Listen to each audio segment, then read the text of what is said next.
Hello students, welcome to my channel deep into maths. आज का topic है linear simultaneous equation.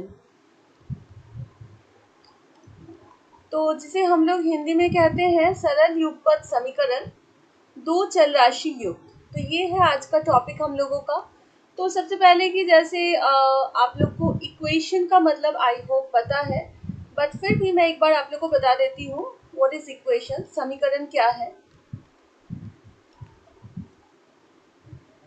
मान लीजिए x, y, z, ये सब क्या है? ये सब है हम लोग की चल राशियां। चल राशि वेरिएबल। वेरिएबल का मतलब जिसका वैल्यू चेंज हो रहा है। ओके, फॉर एग्जाम्पल अगर मैं इस तरह से लिखती हूँ, ये क्या है? ये है 2। तो 2 का वैल्यू का कभी बदलेगा? कभी बदलेगा नहीं। आप अगर यूपी में रहते हो तो इसको आप लोग 2 कहोगे। आप अगर वेस्ट बंगाल में रहते हो तब भी आप इसको 2 कहोगे। आप अगर उड़ीसा में रहते हो तो भी आप इसको 2 ही कहोगे। आप अगर लंदन में रहते हो तो भी इसको आप 2 कहोगे। इसका मतलब ये जो 2 का वैल्यू है ये कभी चेंज नहीं होगा, तो इसको हम लोग कहेंगे कांस्टेंट। मतलब इसे हिंदी में हम लोग कहते हैं अचल राशि। ओके, या फिर एक और नाम है स्थिरांक। और x का मान जो है, x का मान तो बदलेगा।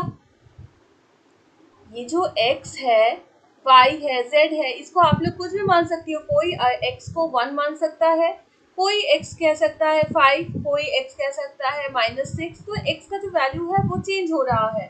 तो ये जो x, y, z, कोई भी अल्फाबेट हम लोग अगर डिनोट करते हैं, ABC, कुछ भी, ये है हम लोग की चल राशियां, वेरिएबल। आगे हम लोग देखते हैं।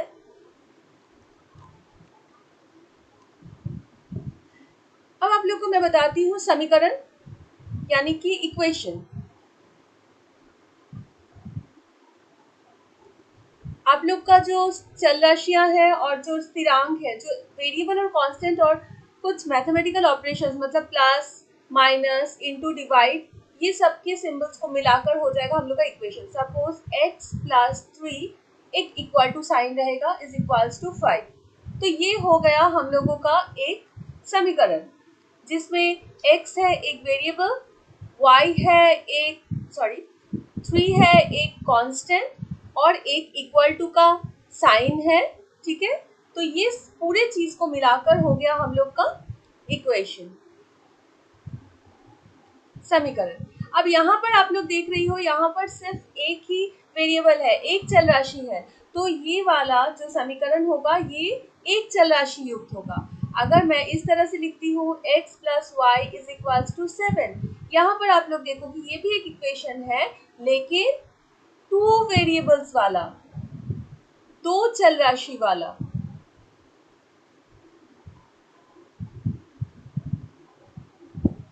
ठीक है, तो धीरे धीरे हम लोग चैप्टर की तरफ आ रहे हैं। चैप्टर में आप लोग का था कि सरल युगपत समीकरण दो चल राशि युक्त। तो आप लोग को शायद समझ में आ गया है कि दो चल राशि, दो वेरिएबल का मतलब क्या है। कि एक इक्वेशन में इस तरह से अगर दो वेरिएबल है तो उसे हम लोग कहेंगे इक्वेशन इन 2 वेरिएबल्स और दो चल राशि युक्त समीकरण। अब नेक्स्ट है आप लोग का जो टर्म है लीनियर। लीनियर का मतलब है जो डिग्री है, यहाँ पर डिग्री 1 रहेगा। मतलब मैंने देखो x का पावर जो है यहाँ 1 है, यहाँ मैंने x² नहीं लिखा है या y³ नहीं लिखा है। ये x का पावर भी 1 है, y का पावर भी 1 ही है, इसीलिए ये वाला एक लीनियर इक्वेशन हो जाएगा। अब लीनियर साइमल्टेनियस, साइमल्टेनियस मतलब एक साथ दो। तो एक समीकरण मान लो x + y = 7, दूसरा मान लो है 3x - 2y = 8। तो इन दोनों को एक साथ हम लोग कहेंगे लीनियर साइमल्टेनियस इक्वेशन या फिर सरल युगपत समीकरण, दो चल राशि युग। ठीक है, सरल युगपत समीकरण दो चल राशि युग। तो इस चैप्टर में हम लोग सबसे पहले जान लेंगे कि मतलब चैप्टर ही है हम लोग का कि किस तरह से ये इस तरह से दो समीकरण दिया रहेगा उसको हम लोग सॉल्व करेंगे। तो सॉल्व करने से पहले हम लोग का मेन मोटो है इस चैप्टर में किस तरह से हम लोग सॉल्व करेंगे, उसके कई सारे मेथड्स हैं। मैं आप लोग को 4 मेथड्स बताऊंगी सॉल्व करने का, वो 4 मेथड्स हम लोग सीखेंगे। तो सबसे पहले हम लोग देख लेते हैं कि पहला मेथड क्या है।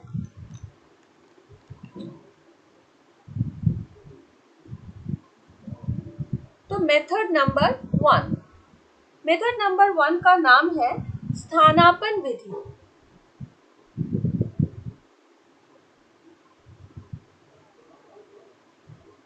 अब इसको इंग्लिश में क्या कहते हैं? सब्स्टिट्यूशन।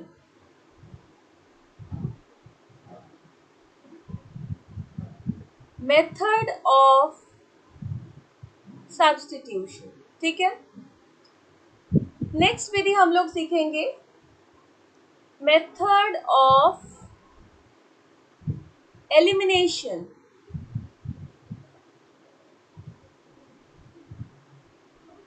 इसको आप हिंदी में क्या कहते हैं? विलोपन विधि।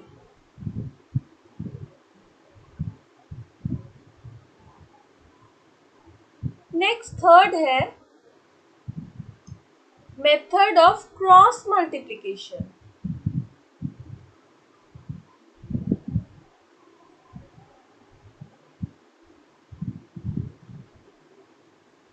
इसको अब कहते हैं हिंदी में, नाम थोड़ा सा टफ दिख रहा होगा, व्रज गुणन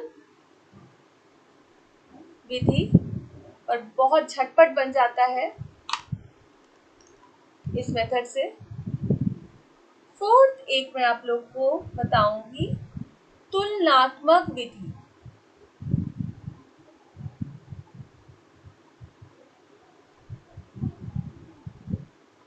सॉरी, तुलनात्मक विधि, इंग्लिश में इसको कहेंगे method of comparison. Method of comparison, okay. तो ये 4 विधियां हम लोग सीखेंगे इस वीडियो में। तो इस 4 विधियों को सीखने से पहले सबसे पहले आपको जानना होगा कि मैं अगर 2 समीकरण लिखती हूँ, सपोज ऐसे 2 समीकरण, तो सबसे पहले जानना होगा कि ये दोनों को हम लोग सॉल्व कर भी सकते हैं या नहीं।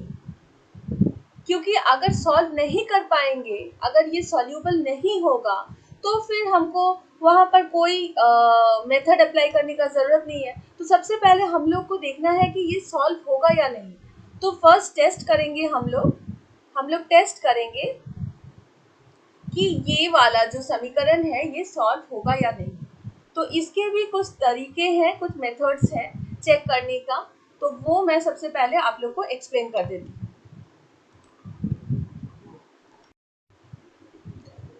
ओके, तो सबसे पहले मैं आप लोग को 2 समीकरण लिख के दिखाती हूँ। a1x plus b1y plus c1 is equal to 0। Okay, ये एक समीकरण है। दूसरा है a2x plus b2y plus C2 is equal to 0। अब आप लोग कहेंगे ये A1 B1 C1 क्या है, A2 B2 C2 क्या है? तो ये है सारे नंबर्स, कुछ भी नंबर हो सकते हैं। मान लो A1 की जगह पर 5 हो गया, A2 की जगह पर -6 हो गया, तो कुछ भी, मतलब इसी तरह B1 B2 जो आप लोग का मतलब क्वेश्चंस में दिया रहेगा, तो उस हिसाब से यहाँ पर आप लोग को नंबर्स डाल देना है, ठीक है। तो सबसे पहले हम लोग जनरल फॉर्म में इसको देख लेते हैं कि इस तरह से अगर A1 B1 C1 और A2 B2 C2 हो तो क्या कंडीशंस होंगी। कंडीशंस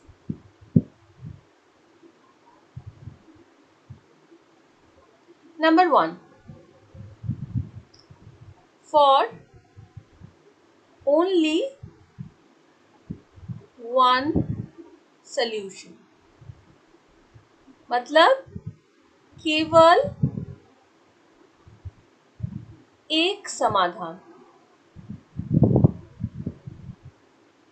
इसका मतलब आप लोग क्या समझ रहे हो? मतलब है कि आप लोग दो समीकरण को जब हल करोगे, हल करने के बाद आप लोग को उसका एक ही आंसर मिलेगा। आंसर मतलब आपको x का एक वैल्यू मिलेगा और y इक्वल टू एक वैल्यू मिलेगा, ठीक है? ओनली वन वैल्यू, ठीक है? ओनली वन सोल्यूशन, एक समाधान। ओके, तो इसका क्या कंडीशन है? कैसे आप लोग को दो समीकरण देखकर पता लगेगा कि इसका केवल एक समाधान होगा? तो कंडीशन है a1 by a2 is not equal to b1 by b2। अब इसका मतलब क्या है, मैं आप लोग को एक एग्जाम्पल देकर बता देती हूँ। तो एग्जाम्पल है, सपोज मैंने दो समीकरण, दो इक्वेशन है मेरा x plus y is equal to 20 और एक इक्वेशन है 10x plus 5y is equal to 140। सबसे पहले यहाँ से हम लोग सारे निकाल लेते हैं। a1, b1, c1 क्या है और a2, b2 और c2 कितना है। सबसे पहले देखो a1, यहाँ x के सामने कुछ नहीं है मतलब 1 है, तो a1 1 हो गया। आप लोग देखो समीकरण से कंपेयर करो, देखो यहाँ x के सामने वाला a1 था और y के सामने वाला b1 था, तो इसीलिए ये x के सामने वाला a1 हो गया और y के सामने कुछ नहीं है मतलब 1 है, तो b1 हो गया हम लोग का 1। आई होप क्लियर हो रहा है। अब एक आप लोग को जो अलग दिख रहा है, यहाँ पर जो मैंने समीकरण जब लिखा था, यहाँ पर लिखा था प्लस c1 इधर इक्वल टू 0 इधर। ओके, तो आपको क्या करना है, आपको ये c1 को इस साइड लेकर आ जाना है। अगर आप इसको लेफ्ट से राइट में लाओगी तो ये माइनस c1 हो जाएगा। ओके,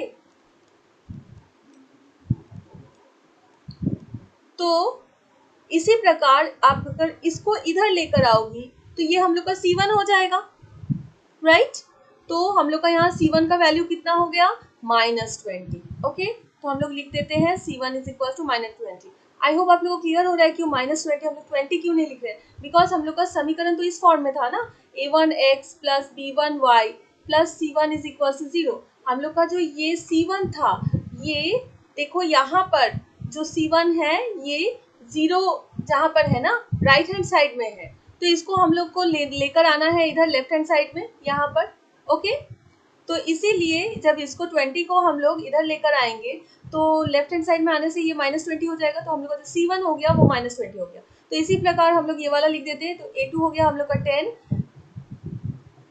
b2 हो गया हम लोग का 5 और c2 हो गया हम लोग का -140। क्लियर? अब हम लोग कंडीशन चेक करते हैं, हम लोग निकालते हैं a1 by a2। a1 by a2 हम लोग का कितना आ रहा है, देखो a1 है 1, a2 है 10, तो 1 by 10, राइट? अब b1 by b2 निकालते हैं। b1 by b2 हम लोग का आ गया, देखो b1 है 1 और यहाँ b2 है 5, तो 1 by 5। तो आप लोग देख रही हो कि a1 by a2 1 by 10 है और b1 by b2 1 by 5 है। And 1 by 10 is not equal to, of course 1 by 10 is not equal to 1 by 5 since, so a1 by a2 is not equal to b1 by b2। तो इसका मतलब इस condition के हिसाब से जो ये दो हम लोगों ने इक्वेशन लिया था, this equation will have only one solution, only one solution, केवल एक ही समाधान होगा। ओके, अब एक समाधान हो या दो समाधान हो, इसका मतलब हम लोग इस तरह वाला जो कंडीशन रहेगा अगर, तो हम लोग समीकरण को सॉल्व कर सकते हैं, जो इक्वेशन है उसको सॉल्व कर सकते हैं। ओके, अब चलते हैं हम लोग अपने दूसरे कंडीशन की तरफ, कंडीशन नंबर 2। कंडीशन नंबर 2 है many solutions. Okay, many solution, असंख्य समाधान, राइट?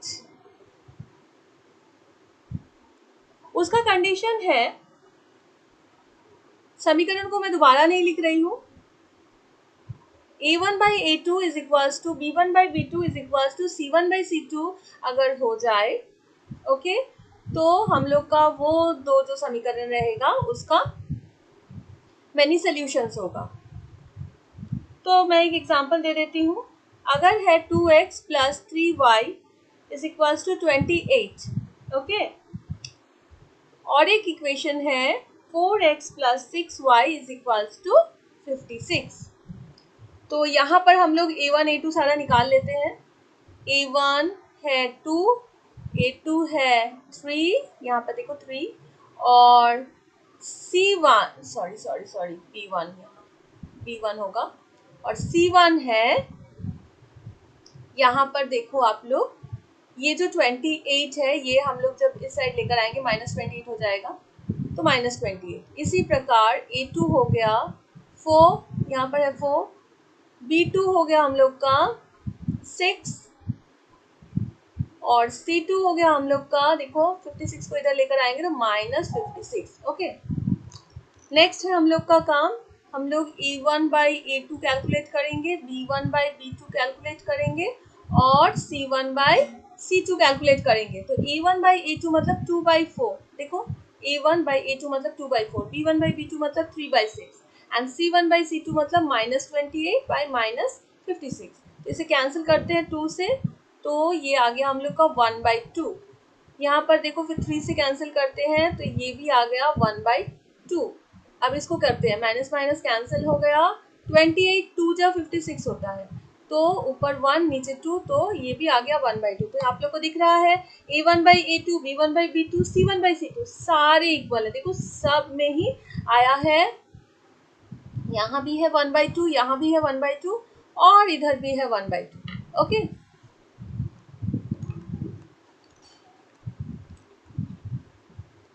तो यहाँ हम लोग का आ गया a1 by a2 is equal to b1 by b2 is equal to c1 by c2 equal to 1/2। तो इस तरह का कंडीशन आएगा अगर किसी इक्वेशन में, इस जैसे इस इक्वेशन में आया है, तो इन दोनों इक्वेशंस के मेनी सॉल्यूशंस होंगे, ओनली वन नहीं, मेनी सॉल्यूशंस। क्लियर? अब थर्ड रूल है नो सॉल्यूशन।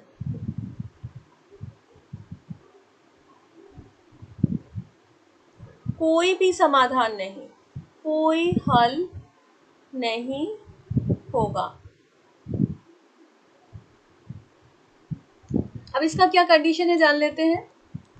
इसका कंडीशन है a1 by a2 is equal to b1 by b2 is not equal to c1 by c2, alright. तो इसे भी देखने के लिए मैं आप लोग को एक एग्जांपल देती हूँ। Suppose 2x plus 3y is equal to 28, और 2x plus 3y is equals to 24, right. तो यहाँ से हम लोग कैलकुलेट कर लेते हैं a1 a2, और सॉरी अगेन मैंने लिख दिया, यहाँ पर होगा b1, a1 b1 और c1, और यहाँ पर a2 b2 और c2 कैलकुलेट कर लेते हैं, निकाल लेते हैं। यहाँ से a1 है 2, b2 है 3, और c1 है a1 2 b1 3, एंड जो c1 है इधर लेकर आएंगे तो -28, और ये फिर से हम लोग का देखो 2, देन b2 आ गया हम लोग का 3, और जो c2 है हम लोग इस साइड लेकर आएंगे तो -24, राइट। तो नेक्स्ट हम लोग का टास्क है, हम लोग कैलकुलेट करेंगे a1 by a2, b1 by b2 and c1 by c2। तो ये आ गया 2/2, ये वाला आ गया 3/3, और ये वाला आ गया -28 बाई -24। तो आप लोग को दिख रहा होगा ये 2 कैंसिल होकर यहाँ 1 आएगा, यहाँ भी 3 कैंसिल होकर 1 आएगा, एंड ऑफ कोर्स यहाँ 1 कभी नहीं आएगा।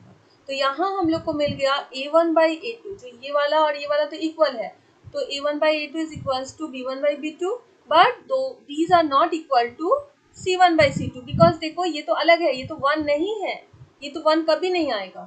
तो इस तरह वाला अगर कंडीशन आ गया है तब आप लोग का हो जाएगा नो सॉल्यूशन,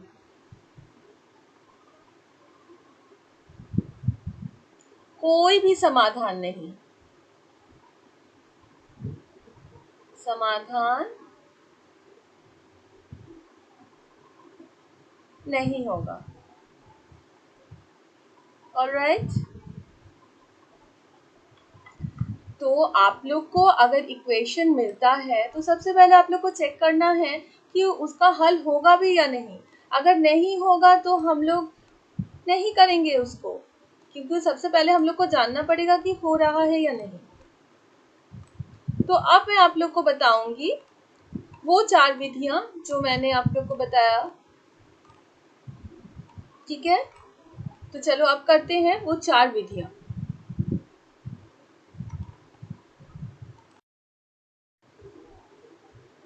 तो सबसे पहले हम लोग करेंगे मेथड ऑफ सब्स्टिट्यूशन, स्थानापन्न विधि। तो इसके लिए सबसे पहले हम लोग 2 लीनियर इक्वेशन लिख लेते हैं। फर्स्ट है 3x plus 2y is equal to 6। Next हम लोग लिखेंगे 2x minus 3y equal to 17। सबसे पहले आप लोग हल करना या सॉल्व करने का मतलब आप लोग जान लीजिए। मतलब आप लोग को इन दोनों को सॉल्व करके x का एक मान निकलेगा, x का एक वैल्यू निकलेगा और y का एक वैल्यू निकलेगा। ओके, तो वो कई तरीके से हो सकता है, जैसे कि मैंने आप लोग को बताया। तो फर्स्ट मेथड है सब्स्टिट्यूशन का, तो वो हम लोग करेंगे। तो ये है हम लोग का इक्वेशन नंबर 1, समीकरण 1। तो इसको ऐसे लिख दिए 1 नंबर, मार्क कर दिए, और इसे हम लोग मार्क कर देंगे 2 नंबर। ओके, तो अब 1 नंबर से हम लोग x को निकालेंगे। किस तरह से निकालेंगे? फ्रॉम 1 3x एक बार लिख लेते हैं plus 2y is equal to 6। तो मुझे x निकालना है, तो 3x इज इक्वल टू, अब ये जो 2y है इसको मैंने इधर भेज दिया, तो हो जाएगा 6 माइनस 2y, प्लस था इसीलिए हो गया minus. Okay, next x is equal to, जैसे कि मैंने आप लोग को बताया x निकालना है, तो x इज इक्वल टू 3 को हटाना मतलब इसके साथ तो 3 इंटू करके है। तो अगर 3 हम लोग का लेफ्ट से राइट में जाएगा तो डिवाइड हो जाएगा, तो 6 माइनस 2y बाई 3। ओके, तो इसको हम लोग मार्क कर देते हैं 3 नंबर। राइट, अब हम लोग को मेथड ऑफ सब्स्टिट्यूशन में सब्स्टिट्यूट करना है। स्थानापन्न विधि में एक स्थान से x को दूसरे स्थान में ले जाना है। तो आप लोग का जो ये समीकरण 1 से, इक्वेशन 1 से जो x का वैल्यू निकला, इस x के वैल्यू को आप लोग को सीधे इक्वेशन नंबर 2 में x के जगह पर डाल देना है। ठीक है, मतलब x को एक स्थान से दूसरे स्थान में। अब गलती से आप लोग इस x को 1 नंबर में ही मत डाल देना, वो गलत हो जाएगा। आप लोग को x को ये 2 नंबर वाले इक्वेशन में डालना है। 1 से x निकालो और 2 में जाकर x के जगह पर वो वैल्यू डाल दो। तो किस तरह से डालेंगे मैं आप लोग को बताती हूँ। तो फ्रॉम इक्वेशन 2 क्या है यहाँ पर, 2x minus 3y is equal to 17 है इक्वेशन नंबर 2। तो अब ये जो x है ना, x के जगह पर मैं लिखूंगी यहाँ 3 नंबर से, x के जगह पर होगा 6 minus 2y by 3। Okay, 6 minus 2y by 3। फिर जो है जैसा है, माइनस 3y है तो minus 3y is equal to, फिर 17 है तो इक्वल टू 17। ओके, तो क्या हो गया हम लोग का यहाँ से। अब इसको सॉल्व करके निकालते हैं। ये हो गया 12, 6, ये 2 को 6 से इंटू किए तो 12 हो गया। फिर माइनस 4y, देखो आप लोग ये 2 इंटू 2y हो गया 4y, और नीचे आ गया by minus 3y is equals to 70। अब इसको जिस तरह से सॉल्व करते हम लोग करेंगे, एलसीएम लेंगे हम लोग। यहाँ 3y के नीचे भी 1 है तो 3, तो ये हो गया हम लोग का 12 minus 4y minus 3 3 9y equal to 70। Okay, देखिए पता लग रहा होगा कि यहाँ से हम लोग का y का वैल्यू निकलने वाला है। तो 12, अच्छा, माइनस 4y माइनस 9y हो जाएगा हम लोग का माइनस 13y। ओके, और इधर 3 और 17 यहाँ डिवाइड है तो राइट हैंड साइड में जाकर इंटू हो जाएगा, 17 इंटू 3 हो जाएगा। 17 3 से कितना होता है, 17 3 से हो गया हम लोगों का 51। ओके, तो यहाँ -13y, ये जो 12 है, ये 12 को हम लोग सीधे यहाँ पर राइट हैंड साइड में भेजेंगे तो 51 -12 हो जाएगा। ओके, तो हम लोग का आ गया -13y इज इक्वल्स टू 51 -12, 51 -12 हो जाएगा हम लोगों का 39, राइट। तो अब 13 हम लोग का कैंसिल हो गया, 39 से 3 हुआ और ऑलरेडी एक माइनस साइन है तो y is equals to -3। Okay, ये माइनस मैंने उधर भेज दिया। अब ये माइनस उधर जाएगा तो प्लस नहीं हो जाएगा, ऐसा नहीं होता, ठीक है। ये इंटू है ना इसके साथ, तो ये -3 हो गया। तो y का वैल्यू हम लोग का आ गया माइनस, तो हमको तो सिर्फ y नहीं चाहिए, हमको तो x का वैल्यू भी चाहिए। तो अब हम लोग क्या करेंगे, तो y का वैल्यू आया, वहाँ हम लोग का 3 नंबर में पुट कर देंगे। तो देखो x इज इक्वल्स टू, तो यहाँ से x निकल आएगा हम लोग का। x कितना है, x is equals to 6 - 2y by 3। x equals to 6 - 2y by 3। ये हम लोग लिखेंगे फ्रॉम 3 नंबर। ओके, तो यहाँ हम लोग जो y है, ये जो y है ना, y के जगह पर ये वाला जो y इक्वल्स टू -3 आया, मतलब -3 को हम लोग यहाँ पर पुट कर देंगे y के वैल्यू पे। ओके, तो कितना हो गया, 6 माइनस इंटू माइनस प्लस हो गया, प्लस 2 3 6 हो गया बाई 3, तो 12 बाई 3 कैंसिल हुआ 4। ऑल राइट, तो x का वैल्यू आ गया हम लोग का 4। तो दोनों इक्वेशन को सॉल्व करने से, जो दोनों लीनियर इक्वेशन है, जो सरल युगपत समीकरण है दो चल राशि वाला, वहाँ से x का वैल्यू आ गया 4 और y का वैल्यू आ गया 3। तो इस तरह से हम लोगों ने सॉल्व कर दिया। ऑल राइट, तो ये था हम लोग का स्थानापन्न विधि। अब हम लोग दूसरा विधि सीखेंगे। तो नेक्स्ट है हम लोगों का मेथड ऑफ एलिमिनेशन, विलोपन विधि। तो ये दूसरा तरीका है हम लोगों का। तो हम लोग सॉल्व करते हैं इसको। मैं सेम इक्वेशन ही लेती हूँ, लेकर आप लोग को सॉल्व करके दिखाती हूँ। 3x plus 2y is equals to 6 और दूसरा है 2x minus 3y is equals to 7। तो ये 1 नंबर और ये है 2 नंबर। तो ये बड़ा इंटरेस्टिंग है, जो आप लोग करना बहुत पसंद करती हो, इजी भी है ये। हम लोग क्या करेंगे, हम लोग को कोई भी एक चल राशि, या तो y वाला जो x वाला चल राशि है वो, या y वाला चल राशि का जो ये जो गुणांक है, गुणांक मतलब ये जो सामने मल्टीप्लाई किया हुआ है ना, ये नंबर जो है ये हम लोग को इक्वल करना है, ठीक है। तो इक्वल करने के लिए हम लोग क्या करेंगे, देखो हम लोग मान लो x वाले का सेम कर रहे हैं, तो x के सामने 3 है, नेक्स्ट इक्वेशन में x के सामने 2 है, तो हम लोग क्या करेंगे, 3 और 2 का एलसीएम लेंगे। तो एलसीएम लेने से आ गया 6, तो हम इसे 6 बनाएंगे। ओके, तो इसे 6 बनाएंगे तो इसके साथ कितना मल्टीप्लाई करना पड़ेगा, 2, तब जाके ये 6 होगा, और इसके साथ 3, तो हम लोग वही करेंगे। इक्वेशन नंबर 1 के साथ मल्टीप्लाई बाई 2 और इक्वेशन नंबर 2 के साथ मल्टीप्लाई बाई 3 करते हैं, तो हम लोग का आ जाएगा। देखो, इस 2 को एक बार 3 से करना है, फिर इस 2 को एक बार इस 2 से करना है, मतलब समीकरण में जितने सारे हैं ये जो गुणांक है सबके साथ करना है, और इधर फिर राइट हैंड साइड में भी करना है। तो हम लोग आ गया 6x plus 4y is equals to 12, और नेक्स्ट वाला देखो 3 से करेंगे मल्टीप्लाई सबको, तो 3 से 6x minus 9y is equals to 51। All right, ठीक है, यहाँ तक क्लियर हो गया। अब नेक्स्ट हम लोग क्या करेंगे, यहाँ पर हम लोग इसको सब्ट्रैक्ट करेंगे, माइनस करेंगे।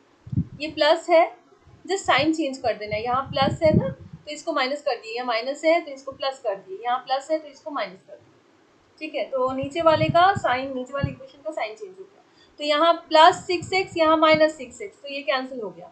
यहाँ पर प्लस, यहाँ पर भी प्लस, तो यहाँ पर कितना हो गया 13, 4y प्लस 9y 13y हो गया। और यहाँ पर देखो -51 और प्लस 12 है, तो बड़े के आगे माइनस साइन है तो माइनस साइन, और ये आ गया हम लोग का 39। अब 13 से 39 कैंसिल हुआ 3, तो हम लोग का आ गया y इज इक्वल्स टू -3, एकदम प्रीवियस सम्स की तरह। प्रीवियस सम्स में भी हम लोग का था y इज इक्वल्स टू -3।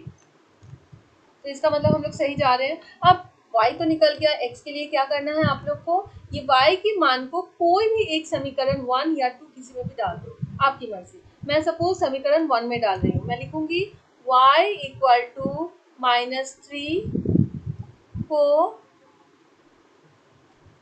समीकरण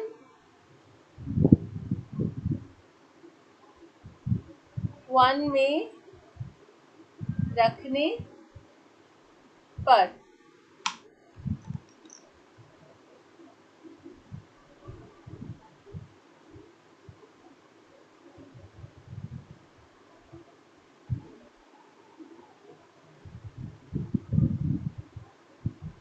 ओके। तो पुट करते हैं, क्या है 3x plus 2y is equal to 6।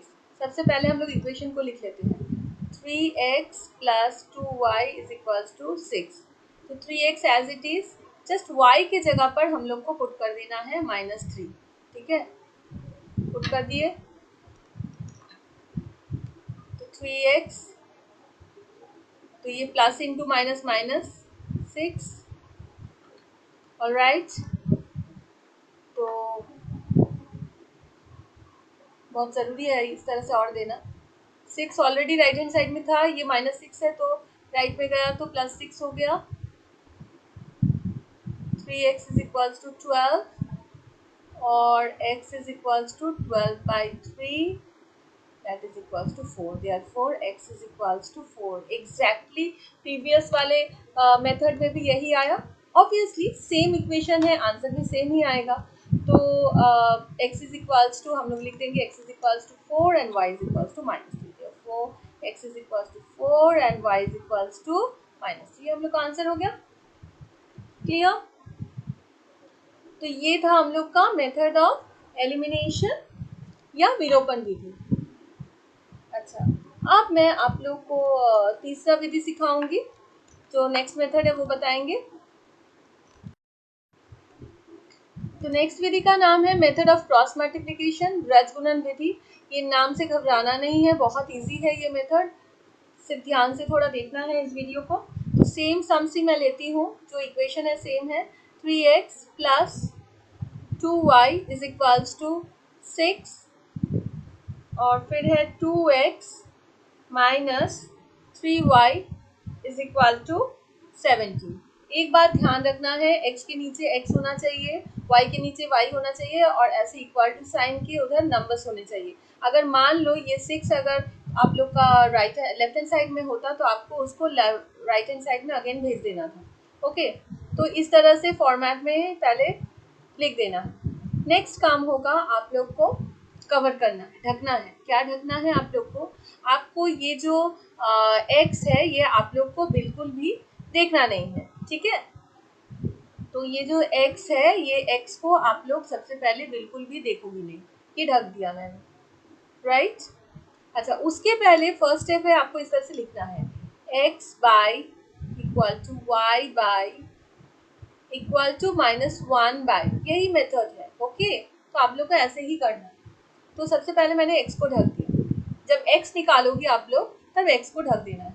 तो अब आप लोग को ये जो y के सामने जो गुणांक है, ठीक है, वो आप लोग जो कोफिशिएंट है y का, वो आप लोग को देखना है। y के सामने है 2, क्रॉस मल्टीप्लिकेशन है तो आपको इस तरह से इस 2 को 17 से इंटू करना, तो 2 इंटू 17, ऑलराइट, और इसको यूं ब्रैकेट में डाल। देन आप लोग को एक माइनस साइन देना है, ये मैं जैसे कि मैंने बताया यही मेथड है, तो यही करना है आप लोग को, फॉलो करना है रूल। तो माइनस साइन दे, माइनस साइन देने के बाद नेक्स्ट काम होगा आप लोग को, पहले आप लोगों ने ये ऊपर से नीचे की तरफ ऐसे मल्टीप्लाई किया था, आप नीचे से ऊपर की तरफ करेंगे, ओके। तो आप 3 के साथ y अब मत लिख देना, तो आपको सिर्फ कोफिशिएंट को लेना है, सिर्फ जो ये गुणांक है, तो ये नंबर है, इसी नंबर को सिर्फ लेना है आपको। अब 3 के साथ तो माइनस साइन है, यहाँ से प्लस साइन था इसीलिए मैंने +2 लिख दिया था, लेकिन माइनस साइन है तो आपको ये ध्यान रखना है कि ये माइनस साइन आपको लेना है, माइनस इंटू यहाँ कितना है 6 है, तो हो गया हम लोग का ये कंप्लीट, ओके। तो x वाला पार्ट कंप्लीट हो गया। अब y वाला पार्ट करना है हम लोग को। तो y वाला पार्ट करने के लिए मैं आप लोग को ज़रा समझाने के लिए आप लोग को एक और बार ये वाला इक्वेशन मैं लिखती हूँ।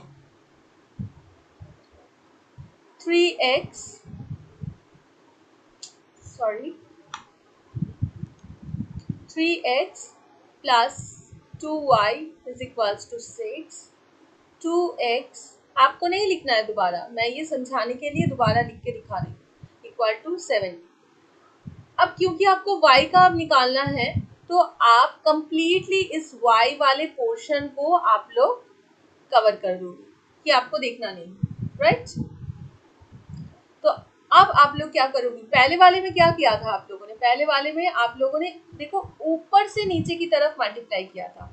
अब हम लोग स्टार्ट करेंगे नीचे से ऊपर की तरफ सबसे पहले, मतलब आपको इस 2 को इस 6 से सबसे पहले करना है। आप 3 को 17 से पहले नहीं करोगे, आपको सबसे पहले नीचे से ही ऊपर करना है। यहाँ जैसे पहले ऊपर से नीचे किया था, यहाँ नीचे से ऊपर ही स्टार्ट करना है। तो 2 इंटू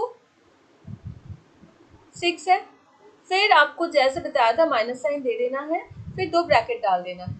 उसके बाद आप फिर ऊपर से नीचे की तरफ करोगे, मतलब ये जो 3 है इस 3 को इस 17 से करोगे, तो 3 इंटू 17। ऑलराइट, कंप्लीट हो गया, क्लियर। आपको देखने में टफ लग रहा होगा, बट एक बार आपका प्रैक्टिस हो गया ना ये कि आपको किससे किसको मल्टीप्लाई करना आप सीख गए, तो ये बहुत इजी लगेगा आप लोग को। अब मैं -1 वाला आप लोग को बताऊंगी, तो उसके लिए मैं एक और बार इस इक्वेशन को लिख लेती हूँ। 3x plus 2y is equals to 6। 2x minus 3y is equals to 17। Alright, अब जो -1 वाला आप लोग को निकालना होगा, तो आप लोग को ये राइट हैंड साइड पोर्शन को आप लोग को कवर कर देना है। ऑलराइट, तो अभी आप लोग के पास ओपन, जैसे कि मैंने पहले किया था ऊपर से नीचे, नेक्स्ट किया था नीचे से ऊपर, अब फिर हम लोग करने वाले हैं ये ऊपर से नीचे, ठीक है। ये आप लोग को ध्यान रखना है। तो इस 3 को कर देंगे हम लोग ये -3 से मल्टीप्लाई, तो 3 इंटू -3। ऑलराइट, फिर माइनस साइन बीच में दिए, फिर नीचे से ऊपर, मतलब 2 इंटू 2। ओके, अब हम लोग का डन हो गया है। तो अब हम लोग कैलकुलेशन करते हैं, चलिए। तो सबसे पहले x वाले का कर लेते हैं।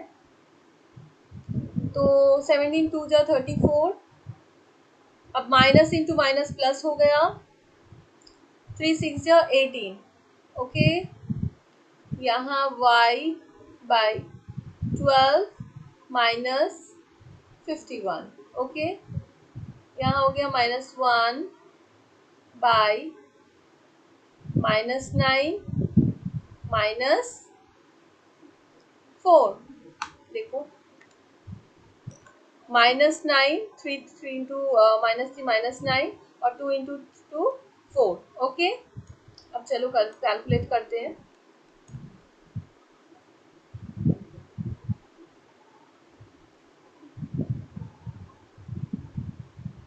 ओके, तो ये हम लोगों का हो गया 34 प्लस 18 आ जाएगा 52, y बाई ये आ गया -39, जस्ट कैलकुलेट कर रहे हैं नीचे वाला क्वेश्चन, और ये आ गया -13। ओके, तो अब माइनस माइनस कैंसिल हो गया, तो 1/13 हो गया। अब नेक्स्ट जो आप लोग को करना है, जिससे झटपट आप लोग का भी आंसर निकलने वाला है x और y, वो है एक बार इस पोर्शन को इस पोर्शन के साथ इक्वल करेंगे, तो सारे इक्वल हैं, और एक बार ये y वाले पोर्शन को अगेन 1/13 से आप लोग को कंपेयर करना है। लिखते हैं x/52 इज इक्वल्स टू 1/13, और क्या मिलेगा, y by -39 is equals to 1/13। Alright, तो अब कैंसिल करते हैं, तो ये आ गया हम लोग का 13 4 सा, तो x इज इक्वल्स टू आ गया हम लोग का 4, इससे इंटू हो गया, तो 4 1 से इंटू हुआ 4, और यहाँ y इज इक्वल्स टू, मैं इस तरह से करके दिखाती हूँ, क्रॉस मल्टीप्लाई करते हैं, तो ऊपर आ गया -39, नीचे है 13, तो -3, तो y हम लोग का आ गया -3। ऑलराइट, तो डायरेक्ट हम लोग का आंसर निकल गया Therefore, x is equals to 4 and y is equals to -3. Same answer. Just आप लोग प्रैक्टिस करोगे, आप लोग को पता चल जाएगा कि बहुत इजी है, झटपट बन जाएगा इससे. ठीक है. अब हम लोग अपने लास्ट मेथड की तरफ बढ़ते हैं, मेथड ऑफ कंपैरिजन.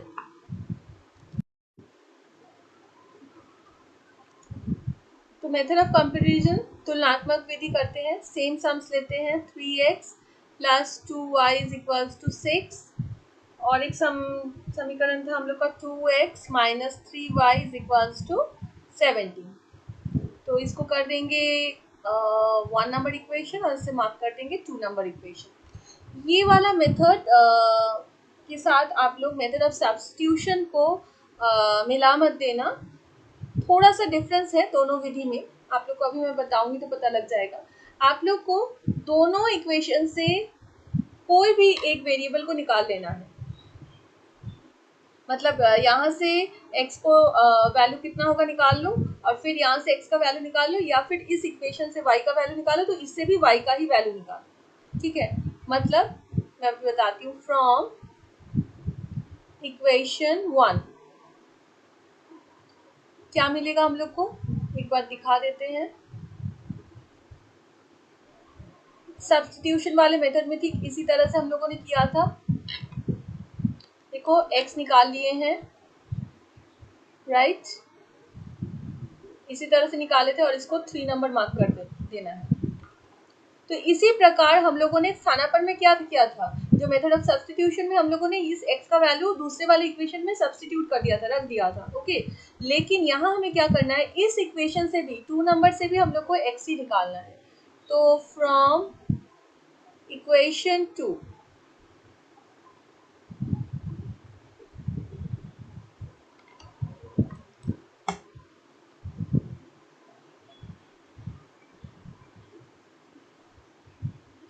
17, ये -3y राइट हैंड साइड में जाने से +3y हो जाएगा. तो x इज इक्वल्स टू, अब 2 इंटू है तो इस साइड आने से डिवाइड हो जाएगा. Subscribe my channel and to get quick notification press the bell icon and don't forget to like, share and comment too. Alright. तो इसको कर देंगे मार्क हम लोग 4 नंबर. दोनों में से हम लोगों ने x का जो वैल्यू है वो निकाल लिया. अब क्या करेंगे, हम लोग कंपेयर करेंगे 3 और 4 का तुलना करने पर. Comparing 3 and 4 equation. ओके. तो दोनों ही x है, दोनों ही इक्वल होगा. फिर तो हम लोग लिख सकते हैं 6 minus 2y by 3 is equal to 17 plus 3y by 2. क्योंकि दोनों ही देखो x के साथ इक्वल है, तो इसका मतलब ये साइड भी इक्वल ही होगा दोनों का. तो दोनों इक्वल हो गए. अब कर दो क्रॉस मल्टीप्लिकेशन. आपको इस 3 के साथ इसको इंटू करो और इस 2 के साथ इसको इंटू करो. ओके.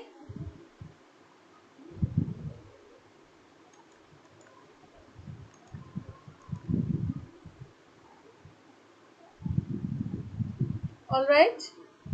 मैंने क्रॉस मल्टीप्लाई करना शुरू कर दिया है. तो 2 के साथ 6 को करेंगे 12 आ गया. फिर 2 के साथ 2y को करेंगे -4y आ गया. यहाँ 3 के साथ 17 को करेंगे 51 आ गया. और 3 के साथ फिर 3y को करेंगे 9y आ गया.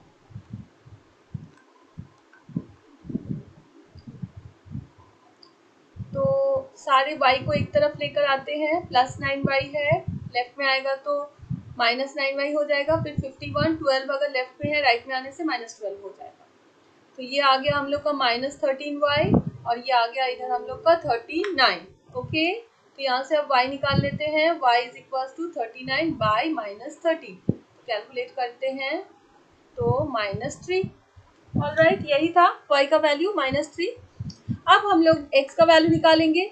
तो आप लोग के पास तो अभी दो x है, 3 नंबर 4 नंबर. तो 3 या 4 किसी में भी आप लोग y का वैल्यू डाल दो. ठीक है.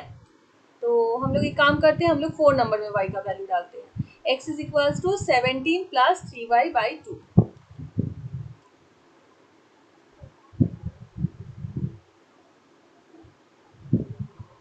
y इक्वल टू -3 को समीकरण 4 में रखने पर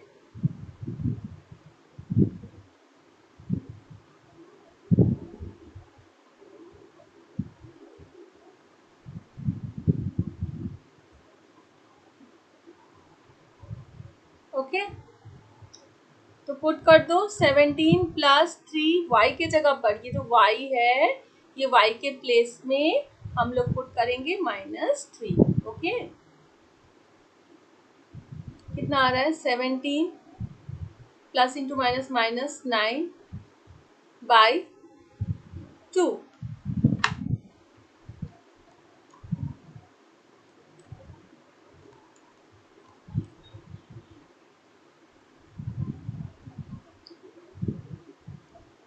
तो 17 से हम लोग 9 माइनस करेंगे, हम लोग का कितना आ जाएगा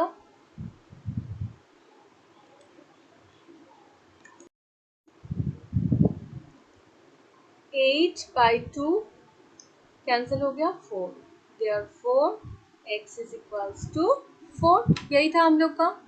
तो फिर से हम लोग का आ गया x is equals to 4 and y is equals to -3। Alright, तो मैंने आप लोग को आज 4 मेथड्स बताए कि किस तरह से आप लोग दो इक्वेशंस को सॉल्व कर पाओगी। आज बस इतना ही। मैं एक दूसरा वीडियो बनाने वाली हूँ जिसमें मैं आप लोग को कुछ हार्डर प्रॉब्लम्स बताऊंगी, सॉल्व करेंगे हम लोग इन्हीं 4 मेथड्स द्वारा। ठीक है, तो तब तक आप लोग ये मेथड अच्छे से प्रैक्टिस कीजिए। Thank you.